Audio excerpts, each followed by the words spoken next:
Apocalipsis 12:17. Si hay un versículo en la Biblia que explica de una forma clara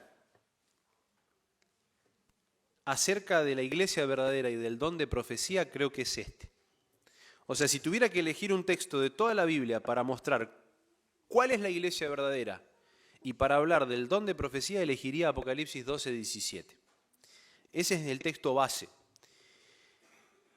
Y si bien traje los textos para poner en pantalla, me gustaría que algunos los puedas buscar en tu Biblia, marcarlos y leerlos después en algún otro momento, porque son textos que van encadenados. Recordamos que la Biblia es un libro que hay que buscar las piezas del rompecabezas para armar una idea. Entonces, voy a dejar algunas de esas piezas hoy para poder armar esta idea de por qué nosotros creemos en el don de profecía. Y ahora vamos a explicar qué es y de qué se trata esto, principalmente para aquellos que tal vez es la primera vez que lo escuchen. Apocalipsis 12:17 dice: Entonces el dragón se llenó de ira contra la mujer y se fue a hacer guerra contra el resto de la descendencia de ella, contra los que guardan los mandamientos de Dios y tienen el testimonio de Jesucristo. Fíjate que el texto habla de un dragón, habla de una mujer, habla de que este dragón se enoja contra la mujer y se va a hacer guerra contra los hijos de ella, o sea, contra su descendencia, y nos da las características, ¿no? Esos hijos de esa mujer guardan los mandamientos, que no son, los mandamientos no es de cualquiera, son los mandamientos de Dios, y tienen el testimonio de Jesucristo, ¿sí? Quisiera presentarte algunos detalles a modo de estadística y entonces poder presentarte por qué mi preocupación sobre el tema que vamos a presentar hoy y luego volver al texto. Nuestra iglesia hizo una serie de estudios, el último salió en 2023, así que estamos hablando de año y medio atrás, aproximadamente, año y 8 meses, sobre el tema de cuánto leemos como adventistas los escritos del espíritu de profecía, los escritos de Elena de White, que nosotros conocemos como espíritu de profecía o don de profecía. Entonces hice un estudio sobre ese tema. Por ejemplo, ustedes están viendo ahí en la pantalla, hice un estudio sobre el alcance de las lecturas de esos escritos. O sea, ¿qué beneficios tiene? ¿Cómo impacta la lectura de esos libros en la vida de una persona? ¿Sí? Y el estudio fue sobre quienes lo leen regularmente. O sea que si vos lees regularmente los libros del espíritu de profecía, vas a tener los siguientes beneficios. Fíjate lo que dice ahí.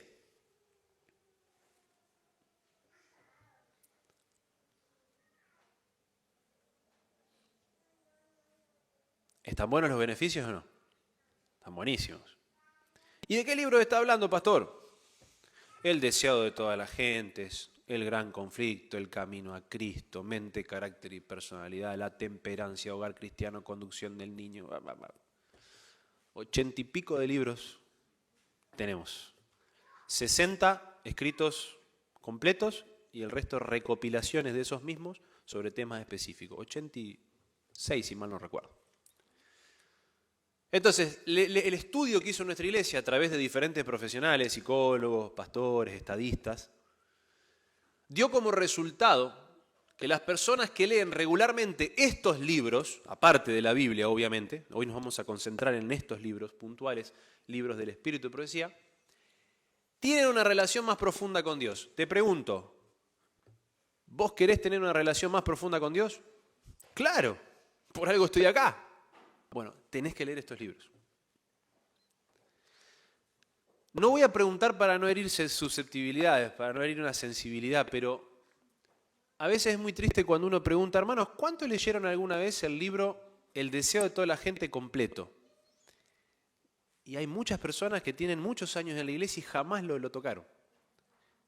Por ahí el camino a Cristo, alguna cita, por ahí. Hasta incluso me ha pasado a llegar a casas de hermanos que tienen una biblioteca entera con los libros, pero no se abren. Están ahí de adorno.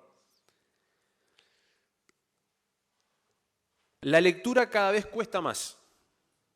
La sociedad y las generaciones leen cada vez menos.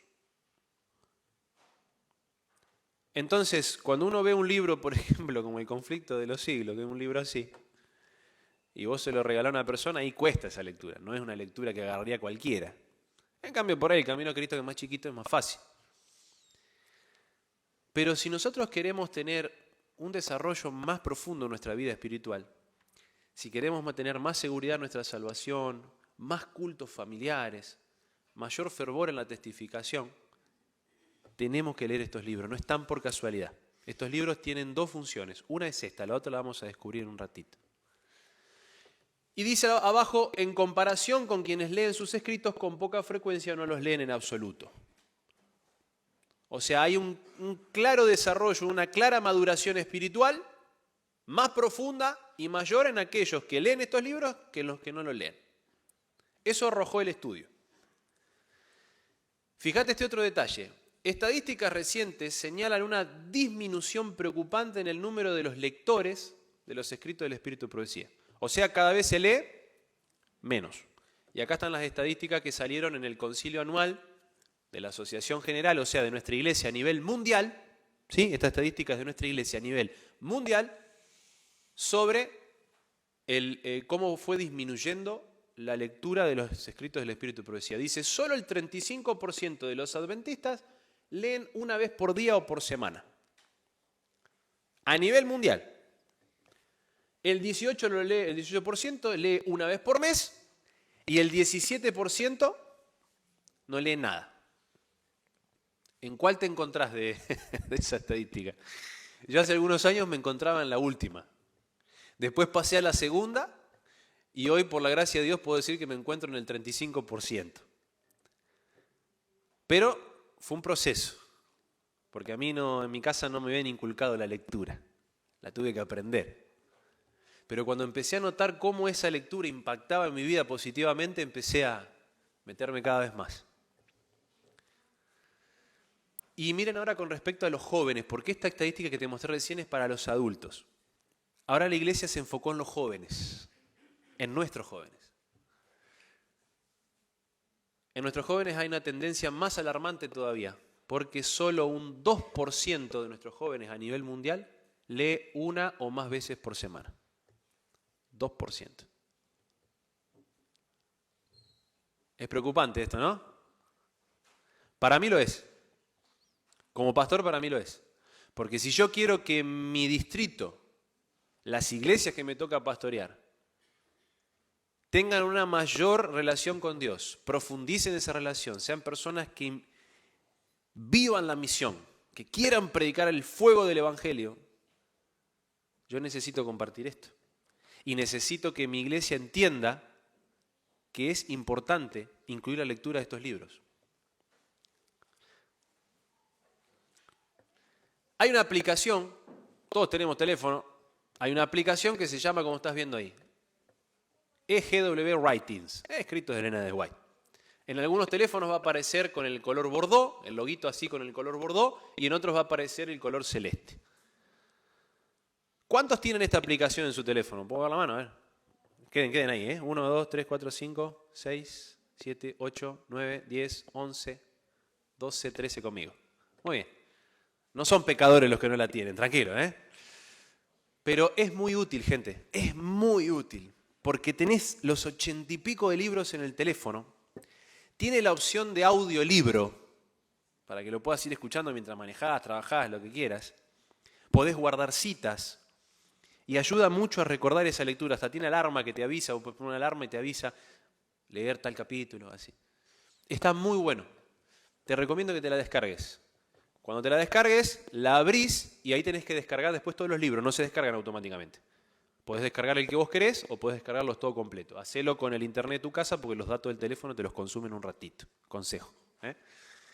Tenela en el celular. Es muy útil. A veces decís, hay una cita que habla, o una persona te está preguntando un tema, o en tu casa salió cierto tema, y vos abrís la aplicación y tiene un buscador, y podés poner alguna palabrita, y te va a tirar todas las citas donde aparezca esa palabra, y tal vez te ayuda a dar un consejo, aparte de tu lectura personal. Volvemos al texto. ¿Me expliqué a dónde quiero ir? Volvemos al texto. Apocalipsis 12, 17. Nosotros tenemos que descubrir acá dos símbolos. ¿Cuál es el primero? El dragón. ¿Quién es el dragón? Porque Apocalipsis es un libro que tiene muchos símbolos. Hay que descubrir el símbolo. Y segundo, hay que descubrir quién es la mujer. Fíjate que las características que tienen los hijos de esa mujer son dos: guardan los mandamientos de Dios y tienen el testimonio de Jesús. Por una cuestión de tiempo, yo te dejo los textos, después léelo en tu casa. Apocalipsis 12:9 nos dice que el dragón es el diablo y Efesios 5 nos dice que la mujer es la iglesia. Entonces, en Apocalipsis, o en la Biblia en general, cuando se habla del dragón, ¿de quién hablamos? Del diablo. Y cuando hablamos de la mujer, ¿de quién hablamos? De la iglesia. Lee ahí, por favor, en tu texto y decime cuántas mujeres aparecen en Apocalipsis 12:17. Una, muy bien. Porque dice la mujer. Entonces, si el diablo se llena de ira, o sea, se enoja contra la iglesia, la pregunta es, ¿cuál es esa iglesia? Entonces las características del final te lo dicen. Es una iglesia que guarda los mandamientos de Dios y tiene el testimonio de Jesucristo. ¿Y qué significa esto? Bueno, por ejemplo, cuando nosotros vamos a los mandamientos, ahí ustedes los pueden ver, son 10, y la Biblia dice que con respecto a esos 10 mandamientos, Dios espera que nosotros los guardemos a todos. Porque Santiago dice, cualquiera que guarda toda la ley pero ofende en uno de los puntos se hace culpable de todos. Entonces, la iglesia a la que el diablo persigue o la iglesia con la que se enoja no es una iglesia que está haciendo las cosas mal.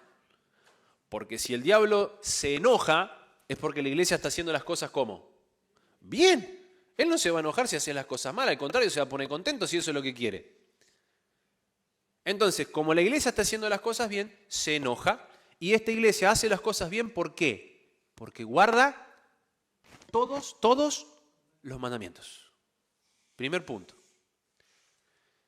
El segundo punto nos dice que tiene el testimonio de Jesús, y acá muchas personas confunden el testimonio de Jesús con el ministerio de Jesús, ¿no? Piensan que por los milagros de Cristo, lo que Él predicó, etcétera, que si bien tiene una parte que ver, pero la Biblia es más específica todavía con respecto a este punto. Y en Apocalipsis 12:19 nos dice la palabra de Dios. Juan está hablando ahí y dice, yo me postré a sus pies para adorarlo, al ángel que estaba ahí con él en la visión, pero me dijo, no lo hagas, yo soy consiervo tuyo, de tus hermanos que mantienen el testimonio de Jesús. Adora a Dios porque el testimonio de Jesús es el espíritu de la profecía. En algunas versiones dice el don de profecía directamente. Entonces, si nosotros volvemos a Apocalipsis 12:17, ya descubrimos quién es el dragón, ya descubrimos quién es la mujer, ya sabemos cuántos mandamientos tenemos que guardar y ya sabemos qué es el testimonio de Jesucristo. Ahora leamos el texto de Apocalipsis 2:17 con los símbolos ya descubiertos. Lo leeríamos así. Entonces el diablo se enojó contra la iglesia y se fue a hacer guerra contra el resto de la descendencia de ella, contra los que guardan todos los mandamientos de Dios y tienen el don o el espíritu de profecía. ¿Me expliqué? Así se desarma el texto y así podemos llegar a una conclusión. Ahora, la pregunta es, ¿qué es el espíritu de profecía o qué es el don de profecía? Cuando vamos a la palabra de Dios, Dios siempre tuvo profetas a lo largo de la historia. Si vamos para atrás en el tiempo, pensamos en Moisés, pensamos en Ezequiel, en Isaías, en Daniel. Pero esos son los profetas que escribieron. Ahora, ¿será que hubo profetas que no escribieron? Sí, claro. Porque el profeta no es que la única tarea que tiene es la de escribir. La tarea del profeta es compartir el mensaje que Dios quiere dar al pueblo. Por eso, en el griego, que es de donde viene la palabra profeta, la palabra significa portavoz de Dios. O sea, alguien que da un mensaje de parte de ¿quién? De parte de Dios. Entonces, profeta es alguien a quien Dios utiliza para dar un mensaje. A veces el mensaje se pone por escrito, a veces no. A veces el mensaje es para el futuro, a veces no. A veces es un mensaje para el presente, el momento. Entonces, no tenemos que salir de la estructura de que un profeta habla únicamente para el futuro y escribe cosas. Ampliamos eso, porque tenemos un montón de ejemplos bíblicos de que es diferente esta cuestión. El profeta puede decir mensajes para el presente, para el futuro, puede escribir o no. Entonces, entendiendo que el don de profecía es un regalo, un don que Dios le da a su iglesia de tener profetas, ahora yo puedo meterme a profundizar. Por ejemplo, Amós 3:7 dice que Dios no va a hacer, ¿qué dice el texto? Nada, presta atención, no va a hacer nada sin revelarle ese secreto ¿a quién? A los profetas. Ahí está claro el concepto que acabamos de explicar. Cuando Dios quiere hacer algo, lo va a comunicar. ¿Y a través de quién lo va a comunicar? Del profeta, de su portavoz, de su mensajero. La Biblia también nos dice en 1 Corintios 12:28 que hablando de los dones que hay dentro de la iglesia, a unos Dios puso primeramente apóstoles, dice, luego profetas, maestros, los que hacen milagros, Entonces, esto nos muestra que dentro de los dones que Dios les dio a la iglesia, dentro de las habilidades, de los talentos, está el ser profeta. Entonces, entiendo que ser un profeta es un don, es un regalo de Dios para su iglesia. ¿Habrá algún profeta acá esta mañana? No sabemos, capaz que Dios le dio el don. Pero hay formas de descubrir cómo saber si alguien es un profeta y un profeta verdadero, que es lo que vamos a ver también. Pero quiero que quede claro que ser un profeta no es una cuestión aislada, es parte de los dones, es parte de los talentos que Dios le dio ¿a quién? A la iglesia. Joel 2:28. ¿Será que los profetas son solo varones? ¿Qué dice la Biblia?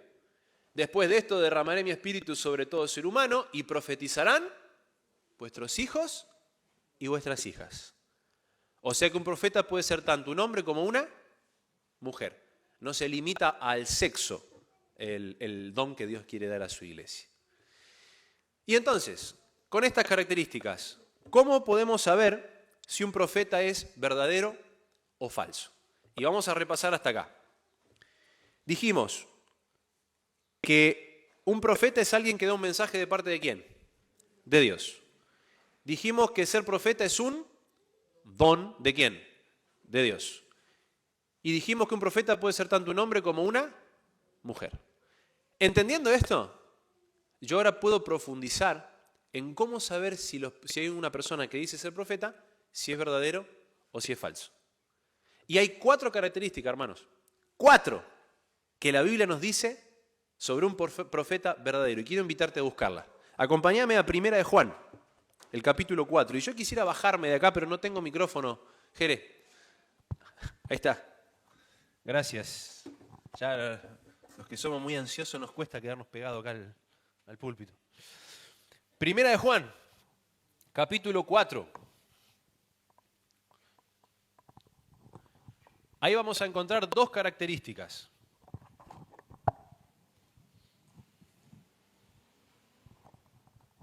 Primera de Juan, capítulo 4, versículo 1. Vamos a leer primero. 4 textos. Anotá los que te van a servir. Dice así, Primera de Juan 4, 1. Amados, no creas a todo espíritu, sino probad los espíritus si son de Dios. ¿Por qué? Porque muchos falsos profetas han salido por el mundo. ¿Qué tenemos que hacer? Dice, probar los espíritus. O sea, probar si lo que el profeta o la persona que se dice ser profeta, si lo que está diciendo es verdad o no. ¿Y cómo yo sé si lo que dice es cierto o no? ¿Qué puedo usar yo para descubrir si lo que el profeta está diciendo es verdad o no? La palabra de Dios. Porque si un profeta da un mensaje de parte de Dios, ese mensaje tendría que coincidir ¿con qué? Con la Biblia. Entonces, la primera característica es que lo que el profeta dice tiene que coincidir 100% con la Biblia. ¿Y por qué 100%? Porque Jesús fue bien claro con esto. El que conmigo no junta, desparrama. No se puede servir a Dios y a las riquezas. O estás en la luz o estás en tinieblas. O blanco o negro. No puedo estar a medias. Entonces el profeta tiene que hablar algo que coincida totalmente con la Biblia. Segundo aspecto. En el mismo Primera de Juan, en el mismo capítulo, pero el versículo 2 y 3. Dice, en esto conoced el Espíritu de Dios. Todo espíritu que confiesa que Jesucristo ha venido en carne es de Dios. Y todo espíritu que no confiesa que Jesucristo ha venido en carne, este es el espíritu del anticristo, el cual vosotros habéis oído que viene y que ahora ya está en el mundo. Estamos en el contexto de los profetas acá, según lo que leímos en el verso 1. Y dice que si yo quiero conocer el Espíritu de Dios, o sea, si quiero conocer si lo que el profeta está diciendo realmente viene de Dios, ese profeta tiene que confesar que Jesús ha venido en ¿qué dice? En carne. ¿Y qué significa eso? Significa que tiene que creer que Jesús no solamente es divino, sino también es humano. ¿Y por qué esto es importante? Es interesante porque hay algunas ramas de ciertas creencias en el mundo que es gente que cree solamente en la divinidad de Jesús. Y no creen que Jesús nació en un pesebre, vivió en este mundo 33 años, murió en la cruz, resucitó y se fue al cielo. No creen eso. ¿Y cuál es el problema, pastor, de no creer en eso? Es un problema grave. Porque si vos no crees que Jesús murió por vos, ¿cómo vas a tener perdón de pecados? Si no crees que Jesús resucitó, ¿cómo hay solución para la muerte? Y así podemos entrar en un montón de detalles. Entonces, no solamente el profeta tiene que creer en la divinidad de Jesús, sino que también tiene que creer en su humanidad. Eso significa que Jesús vino en carne. Segunda característica. Tercera característica. Vamos a ir a Mateo, el capítulo 7.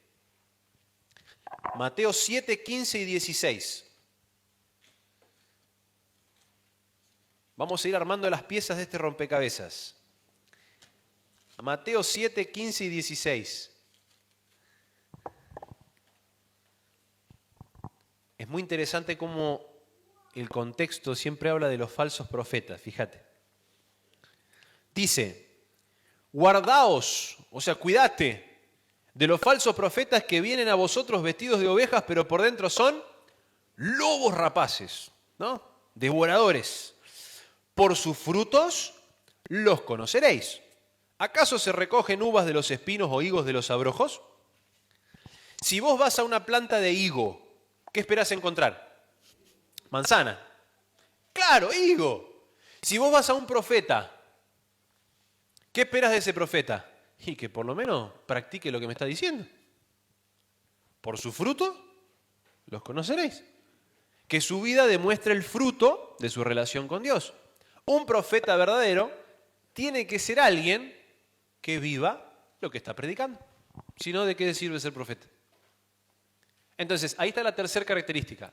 Un profeta verdadero vive lo que predica. Y la última, Deuteronomio, capítulo 18, 20 al 22. Ahí está el texto en pantalla. Deuteronomio 18, 20 al 22.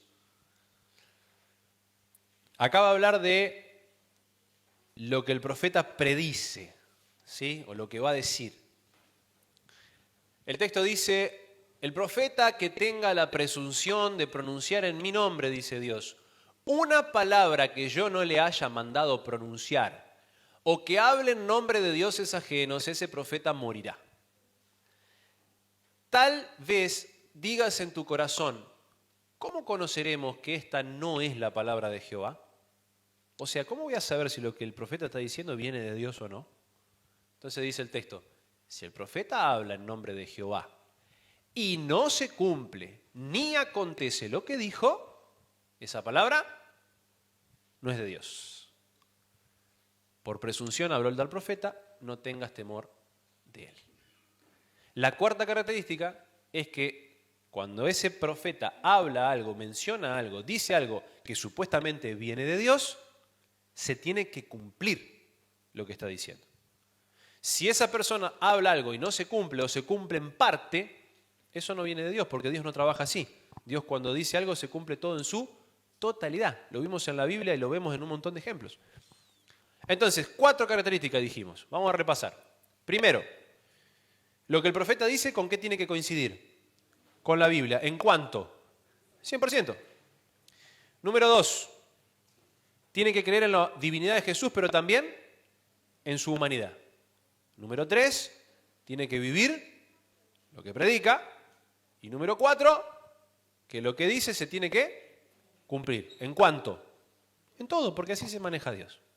Entonces ahora, con estas 4 características, cuando yo escucho a alguien que dice, yo soy profeta, uno puede decir, bueno, tal vez Dios le dio el don, porque es parte del don que tiene la iglesia. Pero yo con estas características puedo descubrir si la persona es verdadero o falso, si el profeta es verdadero o falso. Y si seguimos el mismo concepto de que Dios se maneja siempre con las cosas al 100%, el profeta debe cumplir con las 4 características. Ah, no, pero con 3 es suficiente. No, así como los mandamientos son 10 y Dios espera que guardes 10, también en esto pasa exactamente lo mismo. Si nosotros ahora, hermanos, agarramos estas 4 características y se las aplicamos a la persona de Elena de White, ustedes van a ver que estas 4 características se cumplen a la perfección. Y es por eso que nosotros creemos en el ministerio de esa señora. Nosotros no resaltamos la persona de Elena, o no deberíamos, porque lo que nosotros debemos resaltar es a Jesús y es la palabra de Dios.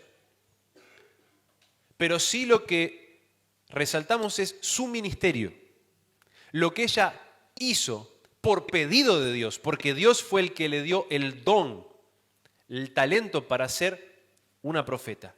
Le dio mensajes que sirven para su pueblo, que sirvieron en su momento, sirven y van a servir. Y cuando vos conocés sobre su historia y le aplicás estas 4 características, las cumple. Ahora, ¿cómo vas a creer en lo que esta mujer escribió si nunca lo leíste? ¿Cómo vas a creer en que esos escritos te van a hacer bien si ni siquiera le das una ojeada? Porque incluso hay personas que dicen, no hay que creer en Elena de White, no, la iglesia adventista están todos locos, ¿qué? A mí no me vengas con eso. Te aseguro que la mayoría de esas personas jamás leyó uno de esos libros. Porque cuando vos lees esos libros, tu vida espiritual se desarrolla, crece más, profundizás en tu relación con Dios. Por eso, esta cita, por ejemplo, dice, esta cita sale de los libros del Espíritu de Profecía, dice, no solo los que rechazan los testimonios o albergan dudas con respecto a ello, están en terreno peligroso. Despreciar la luz es rechazarla. Entonces yo me preguntaba, cuando preparé este sermón en su momento, me preguntaba por qué Dios, aparte de la Biblia, pidió que se escribieran estos libros. ¿Te pusiste a pensar en eso alguna vez? ¿Por qué si con la Biblia es suficiente? Sí, claro, siempre la Biblia es lo máximo y siempre va a ser lo suficiente. Ahora, estos escritos tienen 2 funciones. Hoy te dije la primera, ¿te acordás? Ayuda para que tu vida espiritual se desarrolle más, se profundice tu relación con Dios. Y la segunda es lo que leímos en Apocalipsis 12:17. Y te llevo a pensar de esta manera. ¿Sabés cuántos grupos religiosos hay en el mundo hoy? ¿Alguien sabe? Más de 50.000. Más de 50.000 iglesias con diferentes creencias, la mayoría con la misma Biblia, pero con cosas distintas. Trasladalo a Argentina nomás. Pensá en las iglesias que hay acá en tu ciudad, en todos los grupos religiosos que hay. Y uno dice, ¿por qué tanto? Bueno, el diablo es el principal falsificador y el primer falsificador que existió. Dios hace algo y Él lo falsifica. Entonces, si yo quiero saber cuál es el camino correcto, tengo que conocer el falso. Es como el billete. ¿Vos cómo sabes cuando un billete es falso? Porque conocés cuál, el verdadero. Entonces vos tenés que conocer el verdadero, vos tenés que conocer lo que Dios dijo sobre este asunto y entonces ahí con estas características buscar cuál es la iglesia verdadera. Entonces Apocalipsis 2:17 dice que el diablo se enojó con una O sea que de esas más de 50.000, hay una que es la correcta. ¿Te das cuenta? Hay una. ¿Y cuál es esa una? La tenés que buscar. ¿Y cómo la busco? Con las características que acabamos de ver. ¿Cuántas iglesias en el mundo te guardan los 10 mandamientos? Hay más de una. Hay más de una. Pero ¿cuántas iglesias cumplen las dos características? Solo una. ¿Cuántas iglesias en el mundo tienen el don de profecía? ¿Cuántas iglesias en el mundo predican sobre eso y lo viven? Solo una. Y esa es en la que tenés que estar. Cuando yo voy a la Biblia, encuentro el camino correcto por el cual tengo que caminar. Encuentro en cuál iglesia tengo que estar. Y entonces nosotros como adventistas del séptimo día, no solo predicamos de esto, sino deberíamos vivirlo. Deberíamos leer esos libros que Dios los dejó, escucha bien, como una señal de la iglesia verdadera. ¿Amén? ¿Vos querías encontrar el camino correcto? Necesitas los escritos del Espíritu de Profecía. No solamente van a acrecentar tu vida espiritual, son una señal de la iglesia verdadera. Y es por eso que Dios también dejó estos escritos. Y quiero dejarte un desafío para terminar y animarte. Te dije que son más de 80 libros. Ahí tenés dos. ¿Se lee cuál es? Mente, carácter y personalidad. Son 2 tomos. Me leí los 2. Buenísimo. Si alguien está estudiando acá psicología, psicopedagogía, tenés que leer ese libro. Yo sé que tenés un montón para leer, pero tenés que leer ese libro.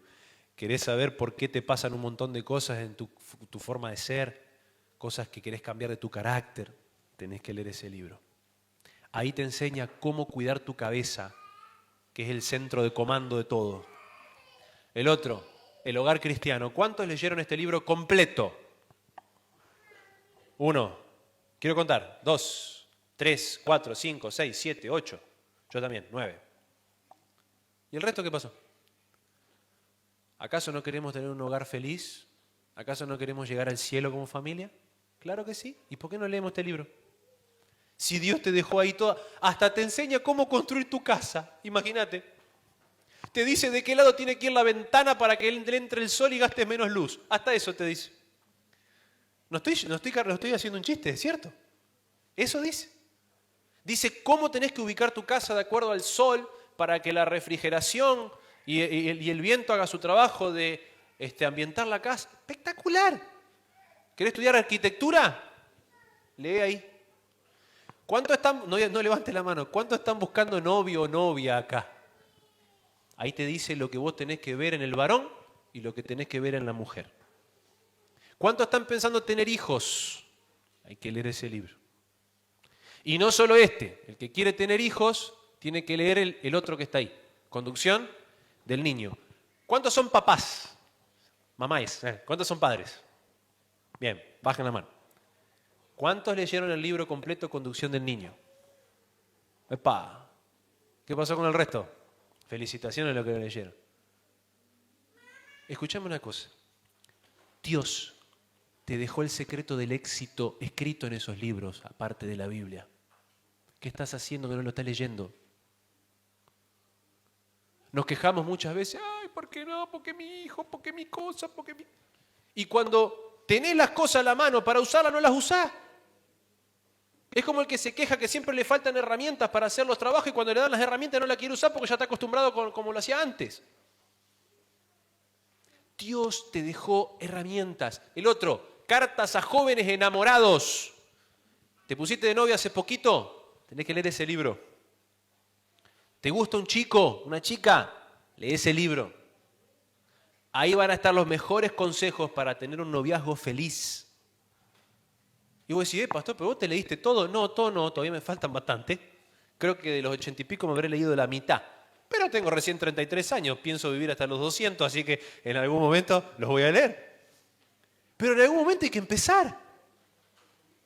Tenés que ponerte un plan de lectura. Empieza el año, tenés que ponerte un plan de lectura. ¿Vos te pensás que fue casualidad que la iglesia adventista de Escobar inauguró un centro white acá en el subsuelo? ¿Vos te pensás que tenemos el centro white porque, ay, qué lindo, queremos facherear, queremos salir en todas las noticias de la iglesia de Sudamérica para decir, la iglesia de Escobar tiene un centro white? ¿Vos te pensás que lo hicimos por eso? ¿Para qué tenemos un centro white si no lo usamos? ¿Para qué tenemos un director de publicaciones si no le pedimos, che, Walter, ¿me prestás el libro La Temperancia o El Camino a Cristo que lo quiero leer? Los libros están ahí, gente, están acá abajo. A mí me gustaría que no estén de adorno. Obviamente, sería ideal que compres para tener en tu biblioteca personal. Descargate la aplicación. Y si no, vení, pedí o vení a leer a la iglesia. Pero si vos querés realmente que tu vida espiritual se profundice en tu relación con Dios, poder conocer más cosas lindas que Dios tiene para vos, aparte de la lectura de la Biblia, todo cristiano adventista debería leer los escritos del Espíritu de Profecía.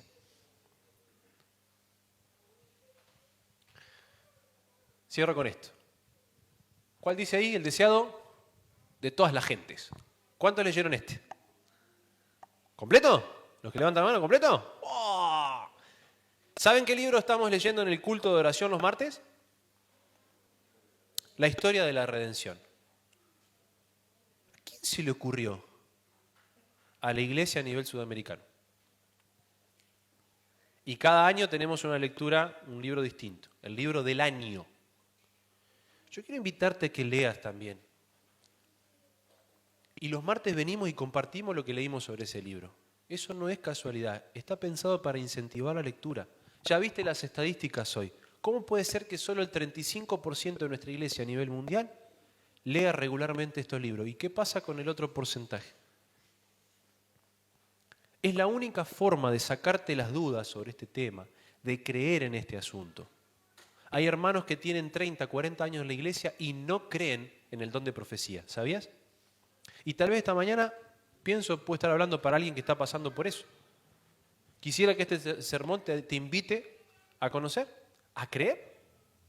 ¿Querés cuidar tu salud, lo que comes? Consejos sobre el régimen alimenticio. Mira, Dios nos dejó todo. ¿Pero de dónde sale todo esto? ¿Es un invento de Elena? No, sale todo de la Biblia. Eso es lo interesante. Sale de la Biblia, solo que te lo amplía. Lo mismo que dice la Biblia sobre la familia, la alimentación, tu carácter, los chicos, el noviazgo. Lo mismo que dice la Biblia, te lo dice pero ampliado. Entonces, no es que estos libros son aparte de la Biblia. Son libros que están sacados de la Biblia y son libros que te llevan a la Biblia. Siempre. Porque la Biblia es lo máximo. En palabras de Elena sería, estos escritos son la luz menor, el que la sabe, que te lleva a la luz mayor. ¿Por qué luz? Porque la luz es conocimiento. La luz te abre la cabeza. La luz te ayuda a ver por dónde andar. Ay, pastor, pero yo ya tuve hijos y leer Conducción del Niño no me sirve. Léelo igual para recomendarle a tu nieto. Yo ya me casé, estoy arrepentido, tendría que haberlo leído en el Hogar Cristiano hace 20 años. Tranquilo, siempre hay tiempo de volver para atrás. No. Lee el libro para mejorar tu matrimonio.